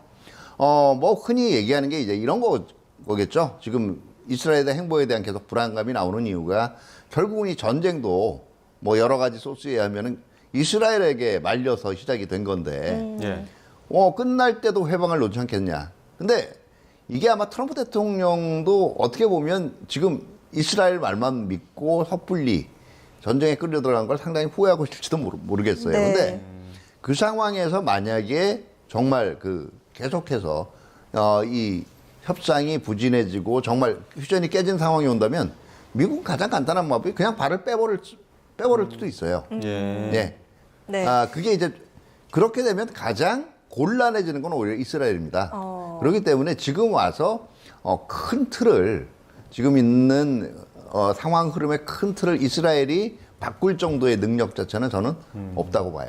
애초에 지금 파키스탄 협상이 있을 때에는 파키스탄의 노력과 마지막 중국의 개입이 있어서 그래도 대면 협상까지 이루어지지 않았습니까? 이제 노딜로 끝났지만 향후 협상을 위해서 파키스탄 혹은 중국, 또 혹시라도 러시아의 어떤 개입으로 다시 한 번쯤 협상이 이어질 가능성은 어떻게 보십니까? 충분히 그런 노력은 할 수 있겠죠. 파키스탄은 이미 우리 간접 협상 계속 할 거다. 예. 중재를 계속 해서 다시 한번 만날 수 있도록 기회를 만들겠다 얘기를 했고요. 중국도 러시아도 그런 노력을 할 수 있겠습니다만, 특히 이제 중국이 아마도 이번 협상에 중요한 역할을 했기 때문에 추가적인 노력을 통해서 아마 협상 재개를 위해 노력할 텐데, 시간이 마냥 있는 건 아니잖아요. 그래서 제 생각은 휴전이 끝나는 날까지 기다려보고, 그러니까 우리 시간으로 22일이죠. 22일 이후에 트럼프 대통령이 그때까지도 이란이 다시 한번 협상 테이블에 나오지 않는다면 또 다른 어떤 결정을 해야 되겠죠. 예, 알겠습니다. 자, 여기까지 듣도록 하겠습니다. 지금까지 차두현 아산정책연구원 부원장, 성일광 서강대 유로메나 연구소 교수 두 분과 함께했습니다. 고맙습니다. 네, 감사합니다. 그룹 BTS가 어제 고향 공연을 끝으로 월드 투어 대장정의 첫 여정을 마무리했습니다. 팬들에게 변화에 대한 믿음을 당부한 BTS는 이번 주부터 K-팝 역사상 전례 없는 규모의 해외 투어에 돌입합니다. 송재인 기자의 보도입니다. 6년 반 만에 새로 시작된 BTS 완전체 월드 투어는 강렬한 횃불과 함께 막을 올렸습니다. Make some noise!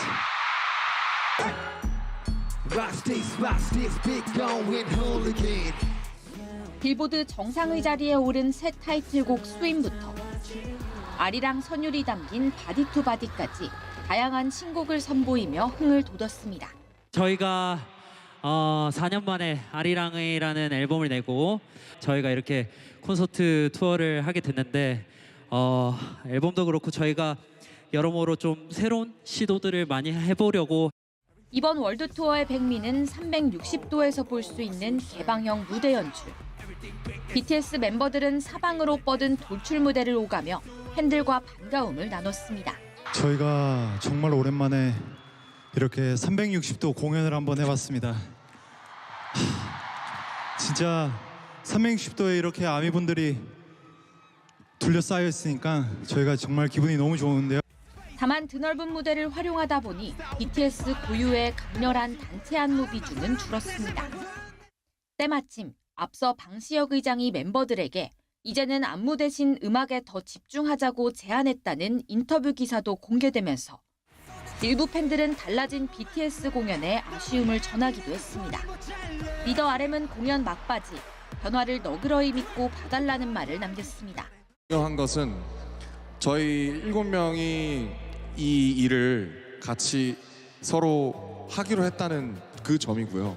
그 다음에 또 하나는 저희가 여러분을 정말 생각하는 이 진심이거든요. 사흘 동안 고향에서 13만 명 넘는 아미들을 만난 BTS는 이제 내년까지 전 세계를 누빕니다. 34개 도시에서 85회 공연, K-팝 역사상 가장 큰 규모의 투어인데 신기록 행진도 계속해서 이어지고 있습니다. BTS의 새 음반 아리랑은 빌보드 음반 차트에서 3주 연속 정상을 차지하며 또 한 번 K-팝 최초의 기록을 썼습니다. YTN 송재입니다. 네, 미국이 우리 시간으로 오늘 밤 11시부터 호르무즈 해협을 봉쇄하겠다고 예고했죠. 이란 측도 곧 현재의 유가를 그리워하게 될 것이라며 추가 가격 폭등을 예고했고 트럼프 대통령도 이 가을까지 유가가 더 높아질 수 있다라고 고유가 가능성을 인정했습니다. 이 관련 내용 김재천 서강대 국제대학원 교수, 김광석 한양대 겸임 교수와 함께 이야기 나눠보겠습니다. 어서 오세요. 어서 오세요. 안녕하세요. 예. 김재천 교수님께 먼저 이거 좀 네. 여쭤봐야 될 것 같은데 트럼프 대통령이 깜짝 역공 카드를 꺼냈습니다. 네. 우리도 호르무즈 막아버리겠다는 건데 이거 네. 뭐 이란 고립시키려는 작전입니까? 어떻게 봐야 되죠? 지금 상황에서 예. 이란이 가지고 있는 거의 유일한 지렛대가 호르무즈 해협 봉쇄 그리고 이제 통제 카드인데 트럼프 대통령 입장에서는 이 카드만 뺏어오면은 앞으로 협상에서 이란으로부터 큰 양보를 얻어낼 수 있다. 예. 핵에 관련된 그 협상에서 큰 양보를 얻어낼 수 있다라고 생각을 하는 것 같아요. 그래서 두 가지 조치를 취했는데 하나가 이 호르무즈 해협 안쪽에서 실질적으로 그 위험 지역에서 기뢰를 제거하는 작업, 이제 소해 작전이라 그러죠. 소해 작전에 들어갔다라는 보도가 나오고 이제 두 번째가 봉쇄 카드인데, 그러니까 뭐 일종의 역봉쇄라고 할 수가 있겠죠. 호르무즈 해협 안쪽에서 실질적으로 호르무즈 해협을 장악하려는 어떤 그런 군사적인 봉쇄라기보다는 호르무즈 해협 바깥에서 약간 제재형 봉쇄라고 볼 수 있을 거예요. 물자를 들어가는 걸 막는 거군요.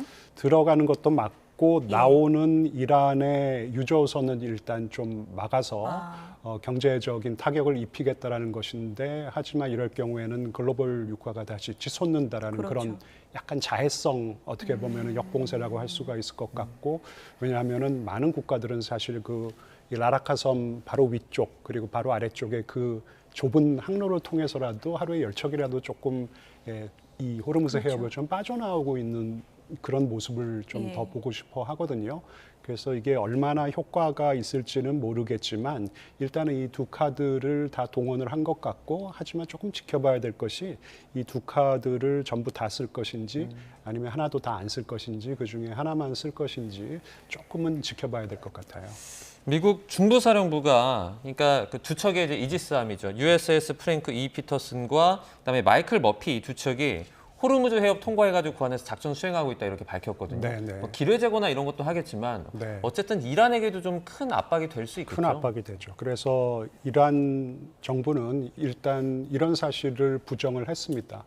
제가 보니까 그 두 척의 이지스 구축함이 들어갔다가 나온 것 같아요. 그러니까 이런 이지스 구축함은 실제로 소해 작전을 펼치는 그런 군함은 아니고요. 예. 소해 작전이 가능한지를 좀 탐색하고 그리고 본격적인 소해 작전이 전개가 된다면은 조금 안전을 제공하는 역할을 합니다. 왜냐하면 이지스 기능이 있기 때문에 방공망을 제거를 할 수가 있는 것이죠. 그럼에도 지금 이란의 이 드론 공격이 방공망을 뚫어낸 그런 지금 기록이 좀 남아 있고, 그리고 소해 작전이 4주에서 6주 정도 걸려요. 예. 굉장히 고난도의 작업이고 4주와 6주라면 사실 굉장히 이란의 이 비대칭 공격에 취약할 수 있는 그런 기간이고, 세 번째로 미국이 이 소해함을 많이 퇴역을 시켰어요. 그래서 본격적인 이 소해 작전 능력이 있는지 잘 모르고, 아마 이 부분에 있어서 만약에 본격적으로 소해 작전을 돌입을 하게 된다면은 한국과 일본, 특히 이제 일본의 도움을 많이 필요할 수 있겠다라는 생각이 드는데, 일단 고위험성 작전이기 때문에 만약에 둘 다 조금 하기 어려운 환경이라면은 봉쇄 카드를 더 빨리 좀 물론 이제 봉쇄 카드도 역시 뭐 지척거리에서 봉쇄를 한다 그러면은 이란의 이 비대칭 공격으로부터 완전히 자유스러울 수는 없지만, 그러니까 군함을 막 공격할 수 있잖아요. 그렇죠. 이란에서. 근데 이 좀 지척거리 좀 떨어져서 이 제재형으로, 그러니까 예. 뭘 지근거리에서 봉쇄를 한다기보다는 조금 검사를 하겠다라는 것이죠. 너희들이 이란 국적의 유저선인지 아니면은 또 이란의 그 좁은 항로, 지금 사실 그 항로는 국제 표준 항로가 아니에요. 그래서 이란이 나름대로 뭔가 안전을 제공하고 거기에 대한 비용을 청구할 수 있는 근거가 전혀 없다고는 할 수 없거든요. 하지만 이게 지금 미국 입장에서는 굉장히 불만족스러운 것이니까 돈을 내고 나왔는지를 조금 검사를 하겠다라는 것이기 때문에 조금은 더 안전하다고 할 수 있지만, 사실 이 호르무즈 해협 봉쇄 상황을 지금 타개해내겠다 그러면 사실 소해 작전을 하는 게 맞죠. 그럴 경우에는 신항로를 갖다가 구축하는 것이고, 그럴 경우에는 호르무즈 해협이 열릴 수 있는 정말 계기가 될 수 있습니다. 이번 뭐 협상 테이블에 어떤 얘기가 오갔고 어느 정도 접점을 찾았는지 정확히 알려지진 않고 있는데, 미국이 같이 관리하자 호르무즈 이런 얘기를 했다는 내용도 좀 알려지고 있거든요. 어떻게 보세요? 사실 뭐 그거는 이 트럼프 대통령이 즉흥적으로 몇 번 얘기를 했던 것 같아요. 그렇다고 아예 생각이 없었던 것 같지는 않고요. 왜냐하면은 전쟁 초기에 아야톨라와 함께 호르무즈 해협을 같이 통제하고 싶다라는 얘기를 한번 한 적이 있어요. 그러니까 뭔가 돈이 되는 어떤 그런 사업이라면은 트럼프 대통령은 좀 비즈니스맨적인 어떤 본능으로 그런 사업에 관심을 보였는데, 사실 뭐 국제법적으로 말도 안 되는 것이기 때문에 결국은 이제 한 두어 번 정도 입장을 바꿨는데, 지금은 이란이 그런 통제권을 행사하면 안 된다라는 입장이었고, 그랬기 때문에 그런 통제권을 지금 뺏어오기 위해서 이런 봉쇄, 그리고 이제 호르무즈 해협을 열기 위해서 소해 작전에 돌입할 어떤 그런 개연성을 내비친 것이죠. 네. 자, 미국의 호르무즈 해협 역봉쇄를 예고를 하면서 이 원유 공급 차질 우려가 다시 확산하고 있습니다. 다음 달 에너지 위기설 속에서 정부는 당장 비축유를 풀지 않을 정도라면서 시장을 안심시켰는데요. 화면 먼저 보도록 하겠습니다. 네, 좀처럼 진정되지 않은 중동 정세 속에 김정관 산업통상부 장관이 5월 에너지 위기설에 일단 선을 그었습니다. 확보한 5월 원유 물량이 평상시에 80% 정도로 늘었다며 비축유조차 풀지 않을 수준이라는 겁니다. 이번에는 정부 비축유를 발생을 하지 않고 4월 달, 5월 달이 넘어갈 수 있을 것 같습니다. 지금 현재 물량에다가 기업들이 자발적으로 가지고 있는 재고들이 좀 있어서 네, 그렇다고 손 놓고 종전만 기다릴 수는 없겠죠. 정부는 카자흐스탄과 미국산 등 대체유 확보에도 속도를 내고 있습니다. 또 비닐 원료인 나프타 공급량도 다음 달 안에 평소의 80% 수준으로 회복이 되고 점차 더 안정화될 것으로 내다봤는데요. 당장은 견뎌보겠지만 미국과 이란이 서로 호르무즈 해협을 인질로 삼은 상황에서 언제까지 위기를 버틸 수 있을지 걱정은 여전합니다. 네, 일단은 이제 뭐 산업통상부 장관의 말에 따르면 당장은 원유 수급에 문제는 없어 보여요. 네, 말씀 그대로입니다. 다만 뭐 이 말씀을 평론적으로 어떻게까지 말씀드려야 될지 좀 고민은 되는데 예를 들면 환율이 막 불안할 때 외환 당국은 환율을 안정화하겠다라는 구두 개입 절차가 있지 않습니까? 마찬가지로 그런 결에서 김정관 산업통상부 장관이 우리나라 원유 충분하다라는 발언을 통해서 시장의 불안을 조금 잠재우기 위한 의지가 상당 부분 있어 보인다라는 의견도 좀 드려봅니다. 다만 여기 워딩 중에서 10%포인트 더 늘어서 80% 수준이다라는 이야기는 평시 도입량 대비입니다. 그러니까 지금 80%로 충분히 확보하고 있다는 것이 아니라 우리 한국이 평상시에 원유를 예를 들어 100만큼 갖고 있는데 그 평상시 대비 80이니까 80 정도밖에 못 갖고 있다. 아직 부족하긴 하네요. 예, 부족한 상황입니다. 다만 제가 드리고자 하는 의견은 뭐냐면 호르무즈 해협의 봉쇄 조치가 어떻게 전개될지, 중동 전쟁이 얼마나 장기화될지, 혹은 지금 굉장히 위험한 것은 미국이나 인도의 참전 양상으로 가게 될지 그런 전쟁의 경과는 그 누구도 예측할 수 없어요. 그렇게 된다면 추가적으로 나프타를 비롯한 원유 공급 수급이 상당한 차질이 있을 수 있겠고요. 지금도 원유 정제 산업 영역에서 가동률이 한 40%로 줄었습니다. 줄다 보니까 나프타나 플라스틱 용기 생산 자체가 줄기 때문에 지금 산업에서는 굉장한 지금 눈물이 막 쏟아지고 있는 상황이라고 제가 평가를 하고 싶습니다. 예를 들면요, 지금 이 남부 쪽 그쪽 지역에서 석유화학 산업 단지 이런 지역, 여수 지역을 비롯한 이런 지역은 산업 자체가 완전히 멈추고 원래부터 경기가 안 좋았는데 지금 구조조정이 대거 일어나고 있고 그리고 그런 원자재나 부품을 수급해서 수요처에게 납품하는 물류업체들도 일자리가 완전히 줄어드는 이런 일들이 벌어졌기 때문에 안심할 상황만은 아니다라고 의견 드리고 싶습니다. 어쨌든 뭐 과도한 걱정도 좀 자제해야겠지만 어쨌든 호르무즈 지금 상황이요. 오늘 트럼프 미국 대통령이 가을까지 지금 여름도 안 왔는데 가을까지 유가가 오를 것 같다 이렇게 얘기를 했잖아요. 네, 맞습니다. 기본적으로 향후 이 호르무즈 해협 봉쇄 조치의 경과, 또 전쟁의 전황 이런 것들에 따라서 국제 유가의 흔들림은 계속 있을 수 있겠습니다. 그래서 전망을 해보겠는데 이 중동 전쟁의 장기화, 4월을 넘어서 5, 6월까지 지속된다.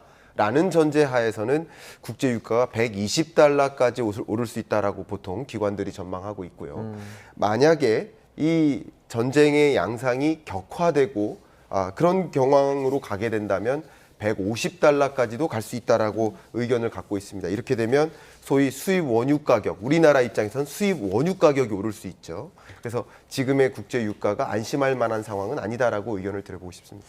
미국이 호르무즈 해협을 이렇게 같이 봉쇄를 하게 되면 사실 그 옆에 아덴만 아래에 있는 그 홍해 쪽 있지 않습니까? 그쪽도 혹시 이렇게 막히지 않을까라는 우려가 커지고 있는데 만약에 거기가 막히면 그 위에 뭐 운하도 막힐 테고 기름값은 얼마까지 좀 오를 수 있나요? 그러니까 기름값의 상승 속도가 앞에 말씀하셨던 것처럼 바브엘만데브 해협이 있고요. 홍해 지역 그리고 지금 호르무즈 해협. 호르무즈 해협을 통행하는 그 원유 수송량이 원래 한 20에서 23%.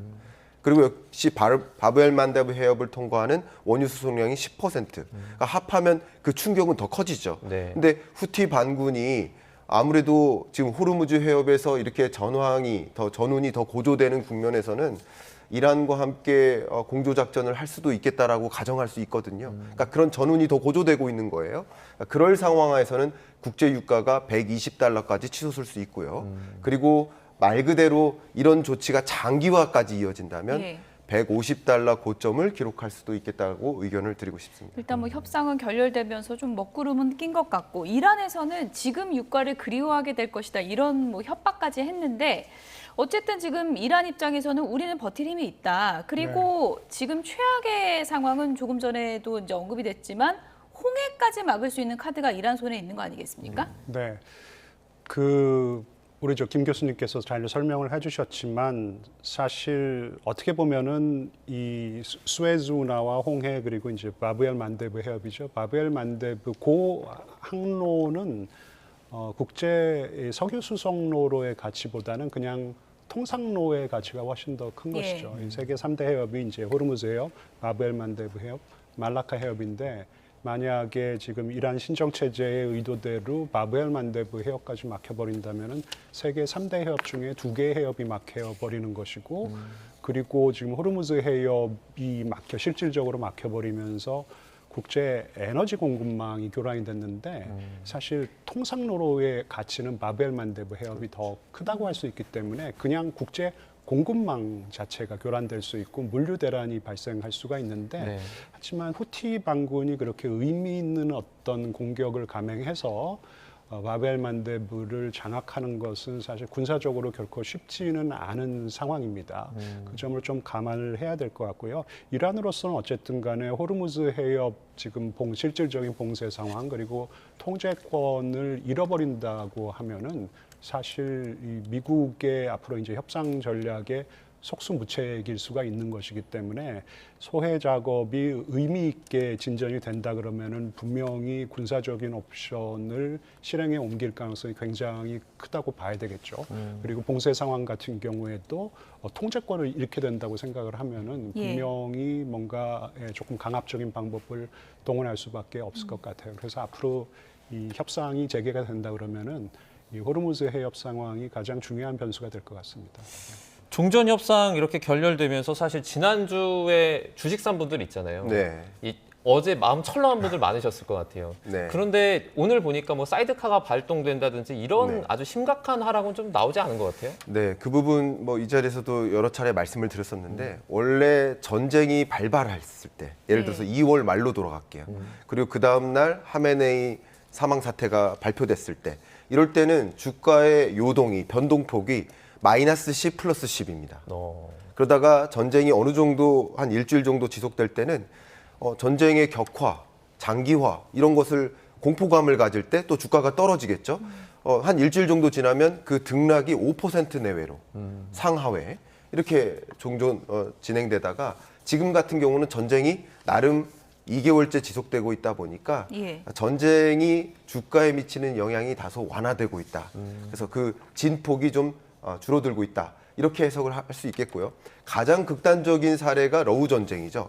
러우 전쟁이 지금 4년 2개월 이상 지속되고 있는데 그러면 러우 전쟁의 경과에 따라서 주가 영향을 받지는 않잖아요. 마찬가지로 전쟁의 장기화는 코스피의 등락을 다소 완화시킨다 하고 해석을 할 수 있겠고 이게 첫 번째고요. 두 번째 의견을 드린다면 이 결렬이 나름 여지를 둔 결렬 아니겠는가. 어쨌든 대세는 전쟁의 격화나 장기화가 아니라 종전을 향해서 가고 있는 것 아닌가라고 또 시장이 해석을 하고 있기 때문에 아예 판이 엎어진 건 아니다. 그래서 조만간 또 긍정적인 소식이 들어오지 않겠느냐 하는 종류의 생각들도 시장에서 많이 반영되고 있기 때문에 그런 것들도 같이 감안한다면 주가의 상하방 이렇게 진폭이 그렇게 크지는 않을 수 있다라고 의견을 드리겠습니다. 네, 일단은 뭐 다시 만날까 이 부분이 가장 큰 관심사일 텐데 대면 협상이 다시 이루어지려면 물밑에서 어떤 부분에 진척이 생겨야 다시 만날 조건이 좀 만들어질까요? 일단은 이 호르무즈 해협 상황이 어느 국가에게 좀 유리하게 전개가 될지가 가장 중요한 변수가 될 것 같습니다. 일단 뭐 고위급이 당장 다시 만날 수 있는 동력은 대부분 상실됐다라는 것이 맞는 것 같고 그렇다고 우리 지금 김 교수님께서 말씀하신 대로 시장이 정확하잖아요. 다시 한번 그러면은 이 석기 시대 뭐 위협은 하는 것 같은데 다시 대규모의 군사 적전에 돌입하기에는 미국도 그렇고 이란도 그렇고 특히 미국 같은 경우에는 트럼프 대통령이 그런 군사 작전에 돌입할 수 있는 정치적인 공간이 매우 좁아져 버렸기 때문에 그러한 군사 작전을 하기는 어렵겠죠. 하지만 호르무즈 상황을 지금 미국이 원하는 대로 봉쇄도 지금 뚫어내고 그리고 통제권도 뺏어온다 그러면은 상당히 미국이 유리한 입장에서 협상을 재개할 수도 있을 것 같다고 생각해요. 네, 알겠습니다. 중동 사태 저희가 경제적인 어떤 파급력까지 자세하게 좀 짚어봤습니다. 김재천 서강대 국제대학원 교수 그리고 김광석 한양대 겸임교수와 함께했습니다. 고맙습니다. 고맙습니다. 네, 감사합니다.